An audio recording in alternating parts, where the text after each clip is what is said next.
সাল্লাল্লাহু আলাইহি ওয়াসাল্লাম তিনি বলেছেন, ক্বালান নবী সাল্লাল্লাহু আলাইহি ওয়াসাল্লাম, মান কানা আখিরু কালামিহি লা ইলাহা ইল্লাল্লাহ দাখালাল জান্নাহ আও কামা ক্বালা আলাইহিস সালাম।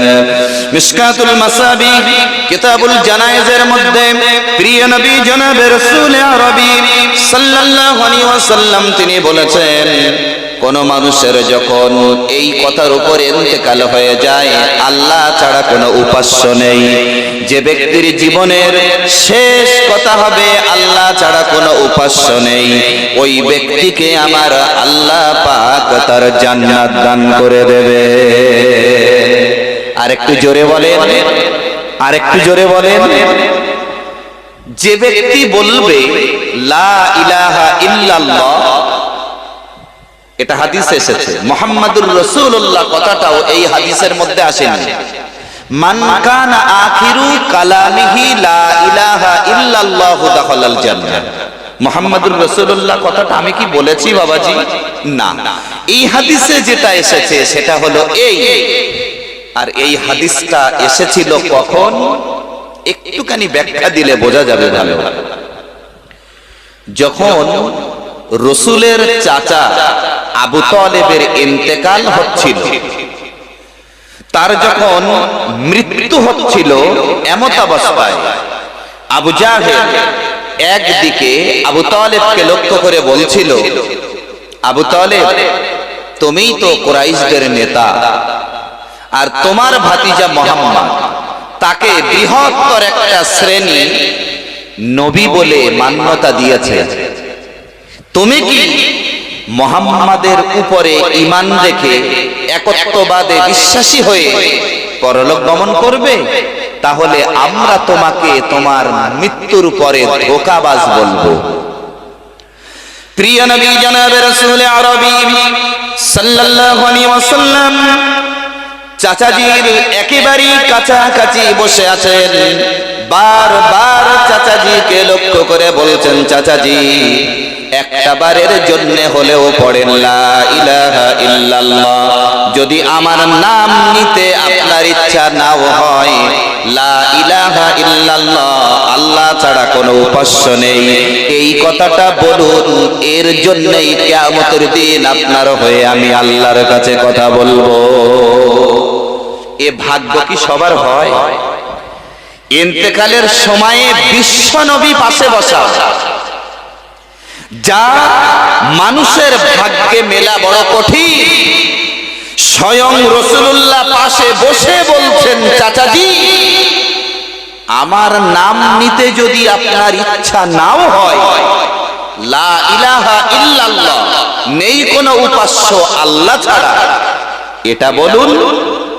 এইটা বলে ইন্তেকালও যদি হয়ে যায়, আমি আপনাকে নিয়ে আল্লাহর কাছে আপনার পক্ষ অবলম্বন করব, আপনার নিয়ে গর্ববোধ করব, আপনি এটা বলুন। প্রিয় নবী কলমা পড়ার কথা বলছেন, আর আবু জাহেল পাশে দাঁড়িয়ে বসে দূর থেকে এই কথাটাই বলে, না না, খবরদার খবরদার, এই কথা তুমি বলবে না। তুমি যদি মুহাম্মাদের উপরে বিশ্বাস রেখে, মুহাম্মাদের স্রষ্টার উপরে বিশ্বাস রেখে মৃত্যুবরণ করো, তাহলে আমরা তোমাকে ধোঁকাবাজ বলবো। একদিকে আবু জাহেলের উস্কানি, আর একটা দিকে আল্লাহর নবীর তালিম, এই দুইটার মাঝখানে আবু তালেবের জীবন চলছে। এমন সময় প্রিয় নবী জনাবে রাসূল আরবি সাল্লাল্লাহু আলাইহি ওয়াসাল্লাম এই কথাটাই বললেন, মান কানা আখিরু কালামিহি লা ইলাহা ইল্লাল্লাহু দাখালাল জান্নাহ। যে ব্যক্তির জীবনের শেষ কথা হবে আল্লাহ ছাড়া উপাস্য নেই, ওই ব্যক্তিকে আল্লাহ তার জান্নাত দান করে দেবে। কত বড় কথা! এই যে বাবাজিরা, ভাইরা, আপনারা বসে আছেন, এই বিশ্বাস আমাদের সকলের মধ্যে আছে। আজকে পৃথিবীতে বেঁচে আছি, কালকে নাও থাকতে পারি, বলুন ঠিক না? আজ থেকে কয়েকদিন আগে মেদিনীপুর হলদিয়াতে একটা জলসা করেছি। আল্লাহর মেহেরবানি, অনেক শ্রোতা সেখানে এবং তন্ময় চিত্তে তারা কথা শুনছিল। আমার আলোচনার বিষয়টা ছিল একেবারে বিজ্ঞান ভিত্তিক। আল্লাহর মেহেরবানি আলোচনা করতে করতে আমি শেষ পর্যায়ে আল্লাহ পাকের একত্ববাদের উপরে যখন কোরআনে কারীমের অতি ডিপে চলে গেলাম, সত্যি শ্রোতাদের কাছ থেকে একটা মন মানসিকতা তো কিছু বোঝা যায়, বলুন ঠিক না? আল্লাহর মেহেরবানি আমার যখন 2 ঘন্টা 35 মিনিট আলোচনা হয়ে গেছে, তখনও শ্রোতাদের মধ্য থেকে এমনই একটা বাক্য ভেসে আসলো, আবার কবে পাবো তার ঠিক নেই, পারলে আরেকটু বলুন। বলুন, ভালো লাগার কথা না? তার মানে তাদের মধ্যে কোরআন শোনার যে একটা আবেগ প্রবণতা কাজ করছে, এটা আল্লাহ পাকের শুকরিয়া। যাইবা হোক, ঈমান নিয়ে কোনো মানুষের যখন ইন্তেকাল হয়ে যায়, তখন তার ভাগ্যটা ভালো হয়ে যায়।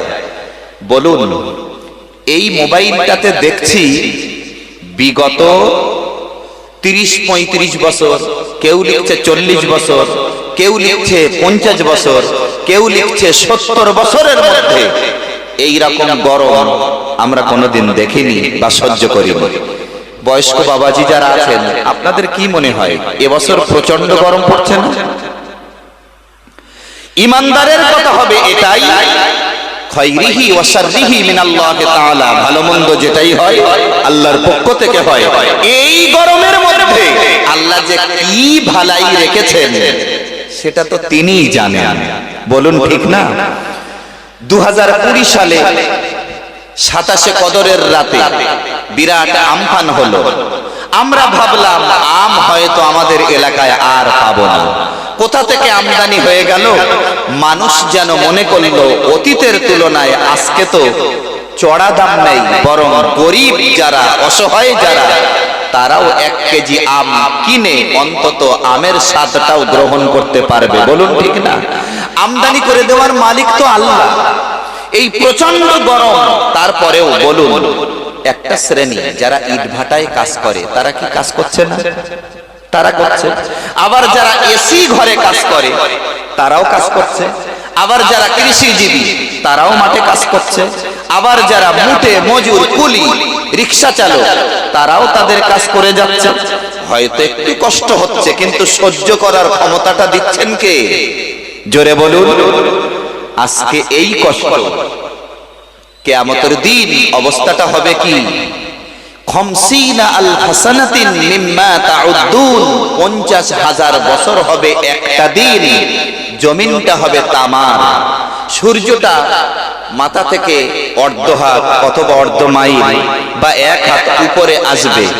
এর থেকে আরো টেম্পারেচার অনেক গুণ বেশি হবে। সেই দিন আল্লাহ পাক একটা শ্রেণীকে জায়গা দেবেন আরশের নিচেই, যাদের কোনো কষ্টই হবে না। সুবহানাল্লাহ। হাদিস শরীফের ভিতরে এসেছে, বিশ্বনবী জনাবে রাসূল আরবি সাল্লাল্লাহু আলাইহি ওয়াসাল্লামকে আল্লাহ রাব্বুল আলামিন এমন একটা পানির কুয়া দান করবেন যার নাম দেওয়া হয়েছে হাওয়াজে কাউসার। ওয়া আন আবি হুরায়রা রাদিয়াল্লাহু তাআলা আনহু قال قال رسول الله صلى الله عليه وسلم ما بين بيت ومنبر روضة من رياض الجنة ومنبري على حوضي أو كما قال عليه السلام। রাসূল বলছেন, আমার ঘর আর আমার মেম্বার এই দুইটার মাঝখানে রয়েছে রিয়াজুল জান্নাহ, আর এখানেই আল্লাহ রেখেছেন হাওয়াজে কাউসার। হাওয়াজে কাউসার সম্পর্কে বিশ্বনবী বলেছেন, কিয়ামতের ময়দানে মানুষ পানি পানি করে যখন অস্থির হয়ে যাবে, আজকে আমি আপনি যদি মনে করি প্রচন্ড গরম, এই গরমের সময়ে দুপুর বেলা 1টা 1:30 2টোর সময় 1 গ্লাস ফ্রিজের পানি পান করতে পারলে ভালো হতো। আপনার বাড়িতে যদি এটা নাও থাকে, পাশের বাড়ি থেকে ফ্রিজের পানি এনে পান করে আপনার আত্মায় আপনি শান্তি দিচ্ছেন। কিয়ামতের ময়দান এমন কঠিন ময়দান হয়ে যাবে, যেদিন কোনো পানি বলে কিছুই থাকবে না, থাকবে কেবলমাত্র হাওয়াদে কাউসারের পানি। আল্লাহর নবী যাকে একবার হাওয়াদে কাউসার দিয়ে দেবেন, 50,000 বছরের মধ্যে আর পানির পিপাসা লাগবে না। সেই জগতে যে পানিটা পেতে গেলে এহ জগতে কিছু কাজ করা লাগবে না। খুব খেয়াল করুন, একদম গোড়া থেকে বলছি। সিয়াহুল মাউলুদু হিনা ইয়াকাউ যুগাতাম মিনাশ শাইতান, সন্তান ভূমিষ্ঠ হওয়ার পরে যে কান্নাটা কাঁদে ওটা মূলত শয়তানের খোঁচার কারণে কাঁদে। ও জায়গাটাতে শয়তান শুরু করলো অসওয়াসা দেওয়া। পৃথিবীতে বেঁচে থেকে বিচরণ করতে করতে আমরা শয়তান দেখতে পাই না, বলে উপলব্ধি করতে পারি, সেটা কোনো সময় পারি। এবার বলুন, এই মসজিদে যখন আজান হয়, কোন সময় আজান ধ্বনি শুরু হলে কুকুর করুণ স্বরে ডাকে না ডাকে না? একটু বলুন, ডাকে না? আমার মায়েরা অনেক সময় বলে, দেখ নিশ্চয়ই কোনো না কোনো বিপদ আসছে, যার কারণে কুকুর এইভাবে দুঃখের স্বরে কাঁদছে। আসলে ওটা তো কুকুরের কান্না নয়, ও দেখে আল্লাহু আকবার ধ্বনিটা যখন শয়তানের কর্ণকুহরে পৌঁছায়, সঙ্গে সঙ্গে ও ওই জায়গা ছেড়ে দিয়ে অন্যত্র পালিয়ে যায়। ওটা কুকুর দেখতে পায়, যার কারণে কুকুর তখন করুণ স্বরে ডাকে, উপলব্ধি করতে পারে। এরপরে দেখুন, ইবলিস কাউকে, যে ব্যক্তি 5 ওয়াক্ত নামাজ জামাতে আদায় করে, ইবলিস তার পিছনে ওয়াসওয়াসা দেয় ওকে কিভাবে জমাচ্যুত করা যায়, এটা দিয়ে শুরু করলো। যে ব্যক্তি 5 ওয়াক্ত নামাজ কোনো না কোনো জায়গায় কোনো না কোনো ভাবে আদায় করবে, ইবলিস মনে করবে প্রচন্ড গরমের সময় ওকে কিভাবে ঘুম পাড়িয়ে দিয়ে ফজরের নামাজটা কাজা করিয়ে দেওয়া যায়। যে ব্যক্তি প্রতি বছর দান সদকা প্রচুর পরিমাণে করবে, হঠাৎ করে ইবলিস ওয়াসওয়াসা দিল সামনে ওই কাজটা করতে হবে, দান করার জায়গায় একটু কৃপণতা কর, এটা দিয়ে ইবলিস শুরু করলো। যে ব্যক্তির মানুষের সঙ্গে সদাচরণ, অহংকার মুক্ত জীবন চলছে তো চলছেই, টুক করে ইবলিস একটু অহংকারের বিষ তার মধ্যে দিয়ে দিল। কথা বোঝা যাচ্ছে তো? ঠিক এইভাবে ইবলিস কাকে কোন অ্যাঙ্গেলে গ্রহণ করবে সেটা জানার মালিক একমাত্র আল্লাহ। কিন্তু জ্ঞানীদের চোখে এটা অনেক সময় ধরা পড়ে, আল্লাহ সেটা ধরিয়ে দেন। ইয়াহইয়া বিন জাকারিয়া, জাকারিয়া আলাইহিস সালামের ছেলে ইয়াহইয়া বাইরে, এমত অবস্থায় জাকারিয়া আলাইহিস সালামের ছেলে ইয়াহইয়া হঠাৎ করে দেখলেন যে ইবলিস বেরিয়েছে। আর ইবলিস জাকারিয়া আলাইহিস সালামের ছেলে ইয়াহইয়া আলাইহিস সালামের সঙ্গে কথা বলবে বলে প্রস্তুতি নিয়েছে। ইবলিস বলছে, আমি আপনাকে আজকে দুটো উপদেশ দেব। কিছু বুঝতে পারছেন বাবাজি? উপদেশ দিতে যাচ্ছে কাকে? নবীকে। দিচ্ছে কে? ইবলিস। নবী ইয়াহইয়া আলাইহিস সালাম বললেন, এই ইবলিস দাঁড়াও, তুমি আমার উপদেশ দেওয়ার কে গো? তুমি তো ইবলিস, তুমি আমাকে উপদেশ দেবে? আমি তোমাকে একটা দুটো তিনটে কথা বলি, তুমি একটু কথার জবাব দাও।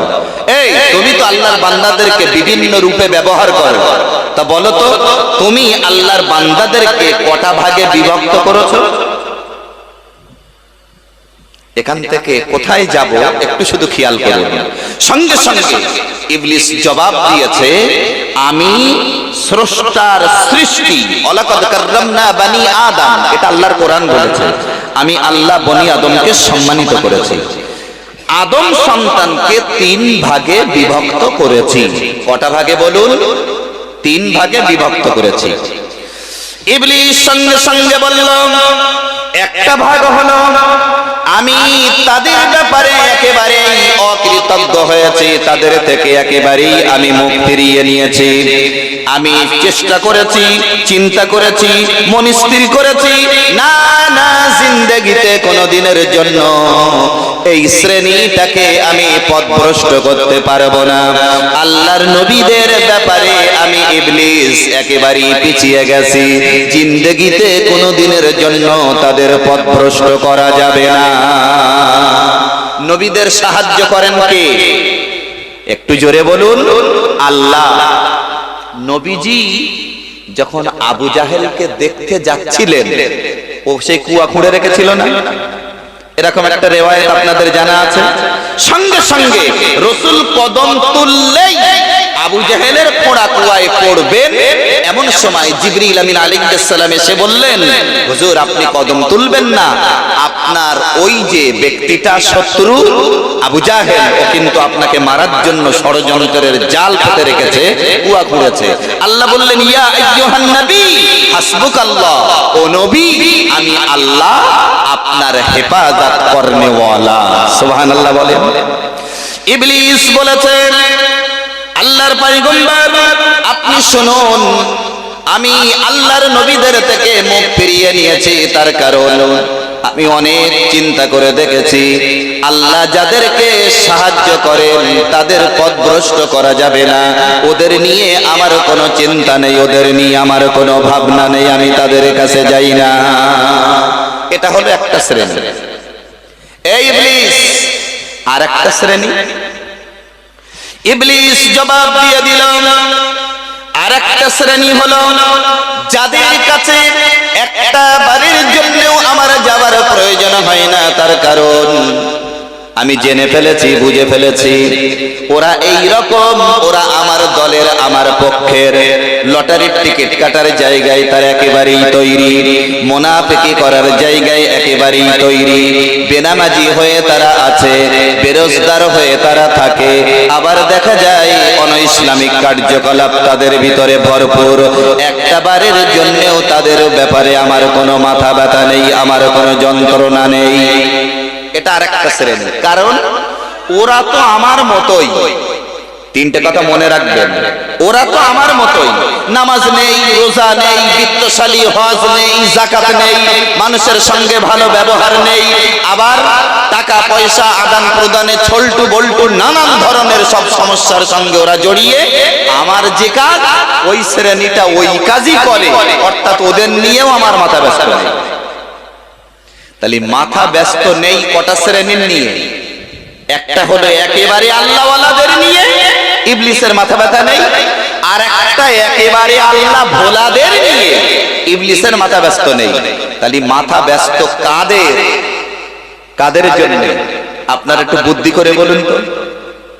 এক কথায় বলবেন, এই আমাদের মতো মানুষ যারা, যারা নামাজি, যারা রোজাদার, যারা পরহেজগার, যারা তাকওয়া অবলম্বনকারী, যারা নারীদেরকে পর্দায় রাখার ব্যাপারে তৎপর, যারা মেয়েদেরকে পর্দা নশিনা রাখার ব্যাপারে একেবারেই এগিয়ে, তাদের নিয়েই ইবলিসের যত মাথা ব্যস্ত। এদের ভিতরে আবার ইবলিস বলেছে কি, এদের মধ্যে কারো কারোকে আমি আবার ফুটবলের মতো ব্যবহার করি। একটা খেলোয়াড় যখন মাঠটা ফাঁকা পায়, সে তো তখন কাউকে কাটিয়ে নিয়ে গোলে মারে না, সে তখন ফাঁকা মাঠ দেখে, নিজের ইচ্ছা মতো নিয়ে যে গোল মারে। তাই তো ইবলিস বলে যে আমি ফুটবলের মতো ব্যবহার করি তাদের। নামাজ পড়ে, কখনো নামাজ থেকে সরিয়ে দিলাম, আবার অসুয়াশা দিলাম না, একটু নামাজ পড়তে গেল, রোজা 5টা রাখলো, আবার 4টে কাটিয়ে দিলাম। বলুন এই শ্রেণীর মানুষ সমাজে আছে না নেই? একটু বলুন, আছে না?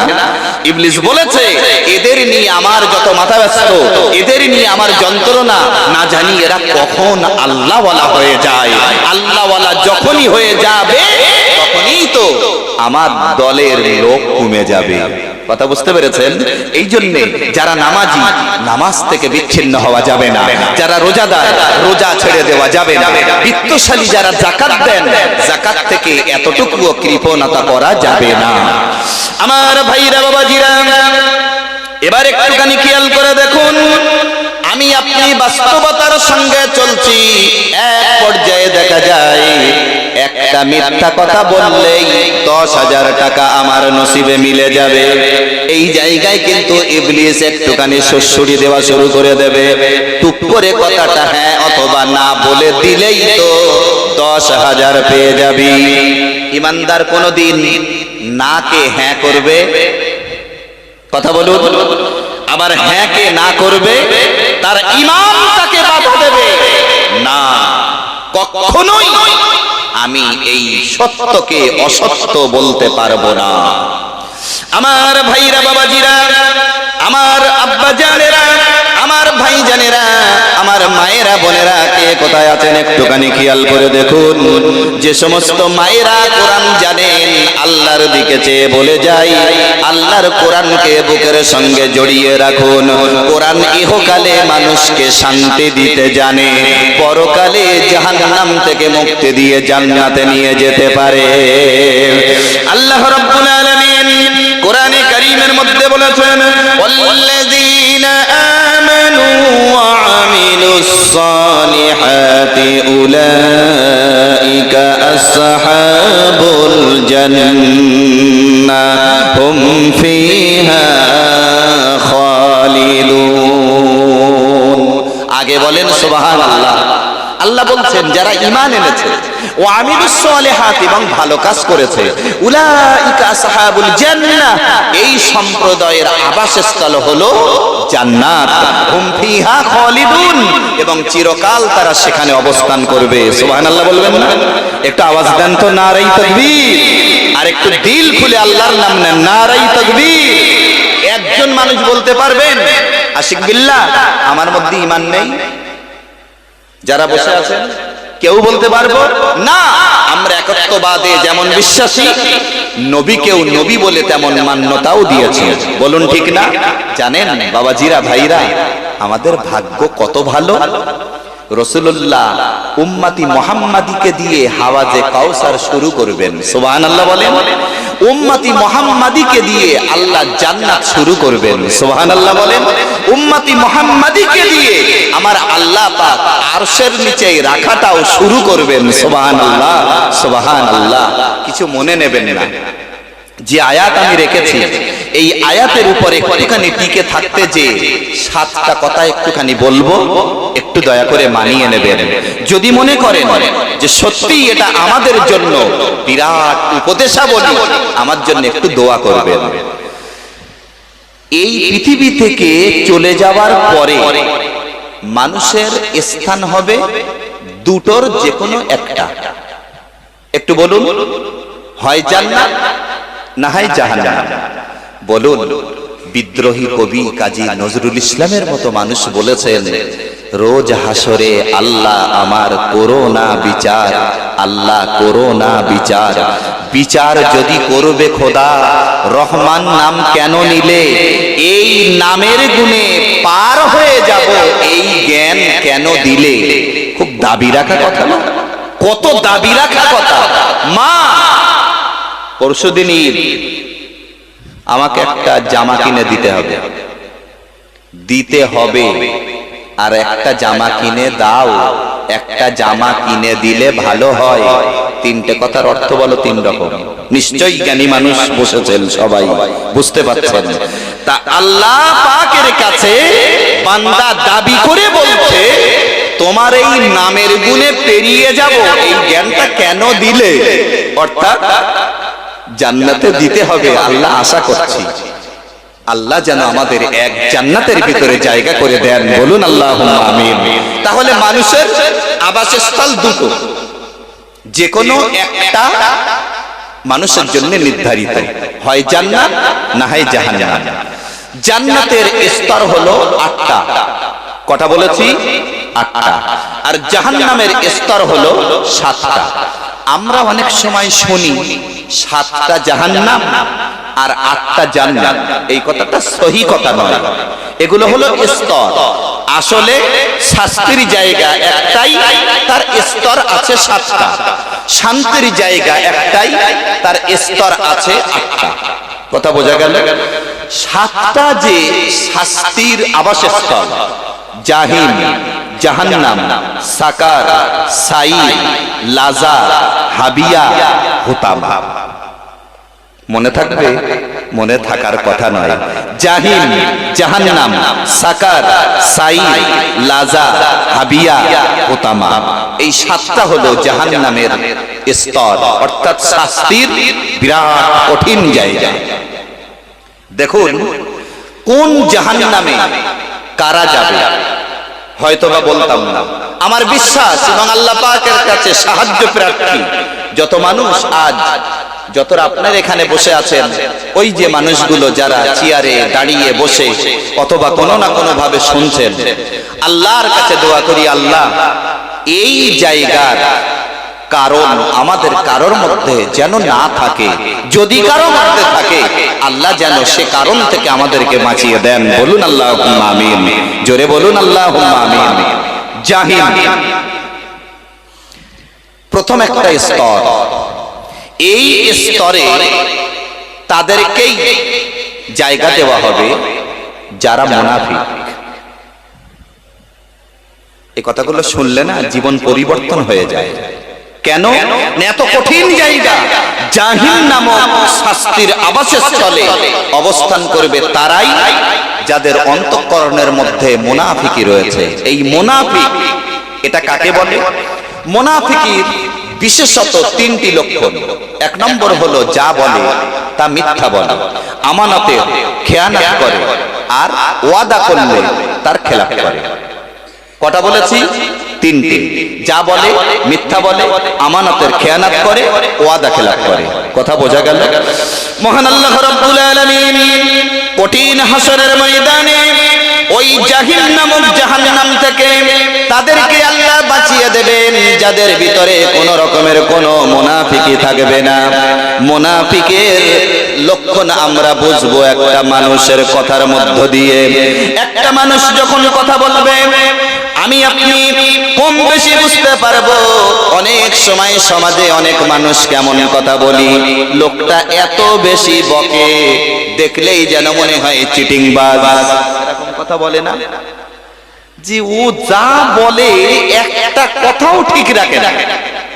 এই কথাটা শোনার পরে যদি এতটুকু পরিমাণ তার মধ্যে আল্লাহ ভীতি থাকে, তার জীবন তো বদলে যাবে। এই জন্যই তো কোরআন মানুষকে বদলে দিতে সক্ষম। সুবহানাল্লাহ। মহান আল্লাহ রাব্বুল আলামিন এজন্য কোরআনের মধ্যে বলেছেন, ফাআম্মা মান তাগা ওয়া আসারাল হায়াতাদ দুনিয়া ফাইন্নাল জাহিমা হিয়াল মাআওয়া। আল্লাহ পাকের কোরআন, আল্লাহ পাক বলছেন যে ব্যক্তি সীমালঙ্ঘন করেছে এবং পার্থিব জীবনকে অগ্রাধিকার দিয়েছে তার ঠিকানা হবে জাহিম নামক জাহান্নাম। আর মুনাফিকদের মারাত্মক মুনাফিকি হলো যে তারা উভয় কুল বজায় রাখে। আমার কথাগুলো মেপে নেবে। উভয় কুল বজায় রাখে। ওজনের সাথে ওই ব্যক্তির সাথে যে কথাটা বলেছে, এধারে এসে তার কথাটা সম্পূর্ণ উল্টে গেছে। মানে এর কাছে মনের খোরাক যেটা সেটাই দিল, ওর কাছে মনের খোরাক যেটা সেটাই দিল। উভয় কুলকে বজায় রাখে এদেরকে মুনাফিকের স্তরে ফেলা হয়েছে। আবার কি আল্লাহর দ্বীনের ব্যাপারে তারা অনেক সময় কি করে, নামাজি, মুসল্লি, আল্লাহওয়ালা, হাজী সাহেব, হাফেজ সাহেব, মাওলানা সাহেব তাদের কাছে বলছে, শোনো তুমি মসজিদে ভালো করে বায়ান রাখবা, তীব্র কণ্ঠে কথা বলবা, বেনামাজিতে ছেয়ে যাচ্ছে। সত্যি দুনিয়া ছেড়ে চলে যেতে হবে, আল্লাহর ডাকে সাড়া দিতে হবে। সেই দিন উপায় কি হবে? এ তো মারাত্মক বিষয়। খুব সুন্দর কথা না? ঈমানি কথা না? আর যেই এখান থেকে আরেকটা দলে যাচ্ছে, যাদের মধ্যে নামাজ নেই, রোজা নেই, যাকাত নেই, হজ নেই, কলমা নেই, রোজার কোনো কিচ্ছু নেই, তখন তাদের কাছে যেয়ে বলছে, এই আলেম হাফেজ মাওলানা গুলো এরা না সমাজটাকে শেষ করে দিলে একদম। কারণ যদি মসজিদে একটু ভুলেও যায়, ওই নামাজ পড়ো, রোজা রাখো, যাকাত দাও, এই ছাড়া ওদের কি কোনো কথা নেই? আচ্ছা, এই শ্রেণীর মানুষ সমাজে আছে না নেই? একটু কথা বললাম, আছে না? এদেরকে বলা হয়েছে যে এই মুনাফিকি যতক্ষণ পর্যন্ত ছাড়তে না পারবে, এই অবস্থায় যদি ইন্তেকাল হয়ে যায় অবস্থাটা বড় কঠিন হয়ে যাবে। তাহলে বলুন, এক কথায় বিস্তারিত ব্যাখ্যা দিতে গেলে সময়টা তো অনেক প্রয়োজন। জাহিম নামক জাহান্নামের যে স্তর, শাস্তির আবাসস্থল, এই জায়গায় রাখা হবে কাদের? যারা মুনাফিক তাদের। আল্লাহর দিকে চেয়ে বলছি, মানুষ দেখলে তো বোঝা যায়, আমার যতদূর পর্যন্ত ধ্যান ধারণা, আমার যেন মনে হচ্ছে যে মুনাফিকি সমাজে থাকলেও নামাজি মুসল্লি আল্লাহওয়ালা মানুষদের মধ্যে তুলনামূলক কম এবং নেই বললেও চলে। আলহামদুলিল্লাহ, আলহামদুলিল্লাহ, আল্লাহ শুকরিয়া। তাহলে এক নম্বর হলো মুনাফিকদের আবাসস্থল জাহিম। মহান আল্লাহ রাব্বুল আলামিন দুই নম্বরে বলেছেন, ইন্নাল্লাযীনা কাফারু সাওয়াউন আলাইহিম আআনযারতাহুম আম লাম তুনযিরহুম লা ইউমিনুন। কম বেশি এটা সবার মুখস্থ না?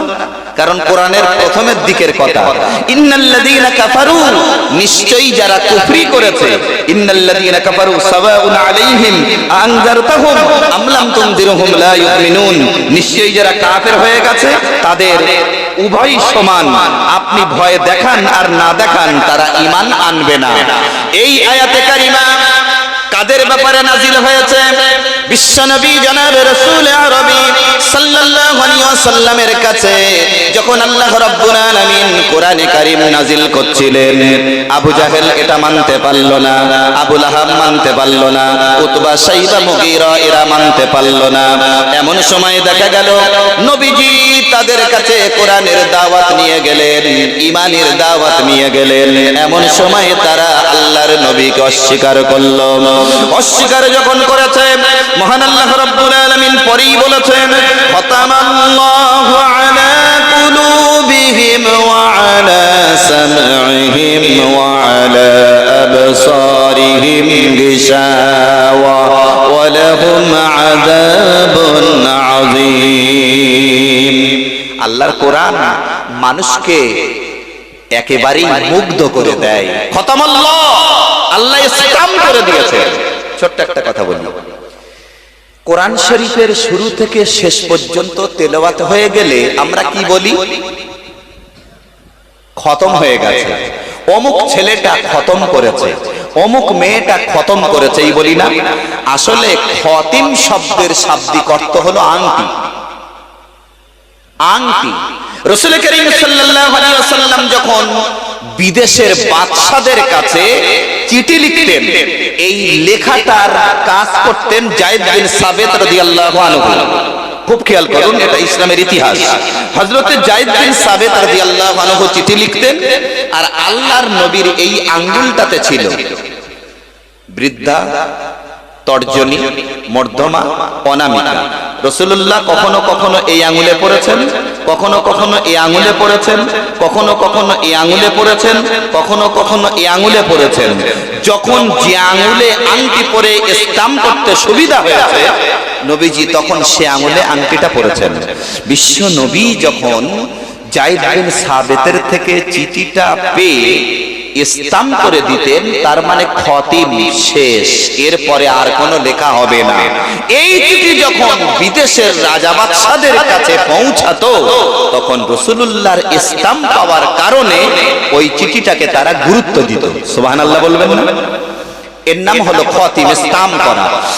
বিশ্ব নবীর কাছে কোরআন নাজিল করে আল্লাহ বললেন, খতামাল্লাহ, আমি আল্লাহ স্টাম্প করে দিয়েছি আলা কুলুবিহিম, তাদের অন্তঃকরণের উপরে, ওয়া আলা সামঈহিম, এবং তাদের শ্রবণ শক্তির উপরে, ওয়া আলা আবসারিহিম, তাদের চোখের উপরে, ওয়া আলা আবসারিহিম গিশাওয়া, এবং পর্দা লাগিয়ে দিয়েছি। অন্তরে স্টাম্প, কানে স্টাম্প, চোখে স্টাম্প। কেন না? এরা শুনেও শোনে না, বুঝেও বোঝে না, আবার রসুলের দাওয়াত পাওয়ার পরেও সেটা প্রত্যাখ্যান করে। এরা কারা? আবু জাহেল, আবু লাহাব, উতবা, শাইবা, মুগীরা। এই জন্য এদের ব্যাপারে বলা হয়েছে এরা হলো কাফের, এদেরকে দেওয়া হবে জাহান্নাম নামক শাস্তির স্তরে। কথা বোঝা গেল?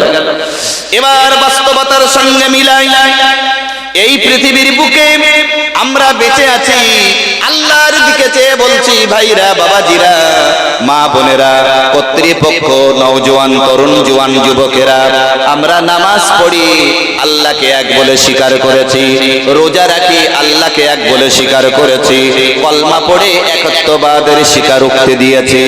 কিন্তু এমন মানুষ সমাজে কেউ যদি থাকে, আমি কোরআন মানি না, আমি আল্লাহর নবীকে মান্যতা দিতে পারবো না, সবকিছুর স্রষ্টা থাকলেও আল্লাহ বলে কেউ একজন আছেন কি নেই, এটা আমার সন্দেহজনক। বলুন বাবাজিরা, ভাইরা, ওই মানুষটা কি ঈমানদার বলা যাবে? যে বলছে কোরআন মানি না, যে বলছে রাসূল মানি না, যে বলছে আল্লাহকে মানি না, তাকে কি ঈমানদার বলবো? না। এই ধরনের কাফের যারা, তাদেরকে আল্লাহ দেবেন কোথায়? জাহান্নাম নামক শাস্তির স্তরে। বলুন তো এখানে কেউ আছে? একটু কথা বলুন। কোরআনকে মানি না এমন কথা কেউ বলতে পারবো না। আল্লাহকে এক বলে স্বীকার করব না এ কথা কেউ বলতে পারবো না। নবীকে নবী বলে মান্যতা দেব না এ কথা কেউ বলতে পারবো না।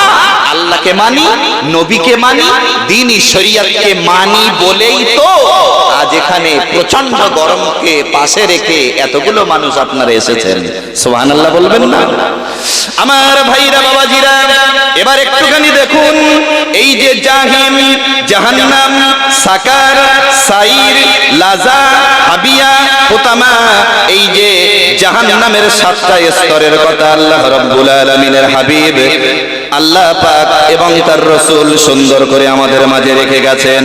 জাহিম নামক জাহান্নাম, এটা হলো মুনাফিকদের আবাসস্থল, আর জাহান্নাম এটা হলো কাফেরদের আবাসস্থল। সাকার, এটা হলো মিথ্যাবাদী যারা, তাদের আবাসস্থল। মিথ্যা কথা বলা যাবে না।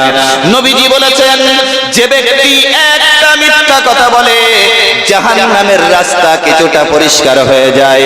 মিথ্যা থেকে যে ব্যক্তি বাঁচতে পারবে, আল্লাহ তাকে জান্নাতের রাস্তা পরিষ্কার করে দেবে। কিছু মানুষ আছে কথায় কথায় মিথ্যা বলে, এত মিথ্যা বলে তার ভিতরে সত্য কোনটা খুঁজে বের করতে দেরি হয়। এই রাগ করছেন আমার কথায়? একদম সত্য কথা বলছি, আমিও তো আপনাদের মতোই একজন, শুধু আমি বলছি আর আপনারা শুনছেন। আমার ভাইরা, বাবাজিরা, আমরা সমাজে চলি, মিথ্যা কথা বলার অর্থই হলো জাহান্নামের রাস্তা পরিষ্কার করা। মিথ্যা বলা যায় না। যে ব্যক্তি মিথ্যা বলল সে যেন জাহান্নামের রাস্তার কাঁটা সরিয়ে দিল।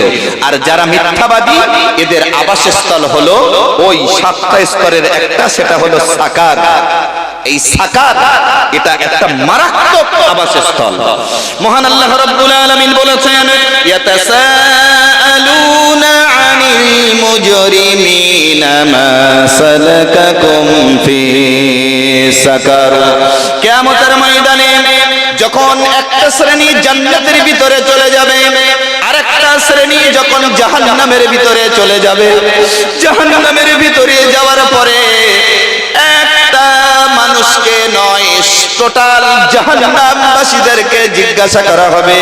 যারা সাকারে প্রবেশ করবে তাদের জিজ্ঞাসা করা হবে, এই সাকার নামক জাহান্নামের ভিতরে তোমরা কেন এসেছো? কোন অপরাধ করেছো? কোন অপরাধের কারণে আজ জাহান্নামে এসেছো? সঙ্গে সঙ্গে তখন তারা জবাব দিবে, ক্বালু লাম নাকু মিনাল মুসাল্লিনা ওয়া লাম নাকু নুতঈমুল মিসকিন। জাহান্নামের ভিতরে আরবি ভাষায় তারা কথা বলবে, কারণ কিয়ামতের দিন মানুষ হিন্দি ভাষায় কথা বললে হবে না, বলতেও পারবে না।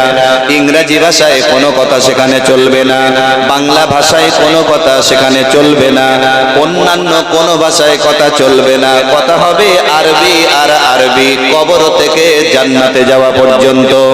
আমার ভাইরা, বাবাজিরা, ওই জাহান্নামের ভিতরে, সাকার নামক জাহান্নামের ভিতরে যখন তারা বলবে, আমরা নামাজীদের সঙ্গে ছিলাম না, মুসল্লি ছিলাম না, নামাজ পড়তাম না, আর এতিম মিসকিন অসহায় যারা, তাদের খেতে দিতাম না।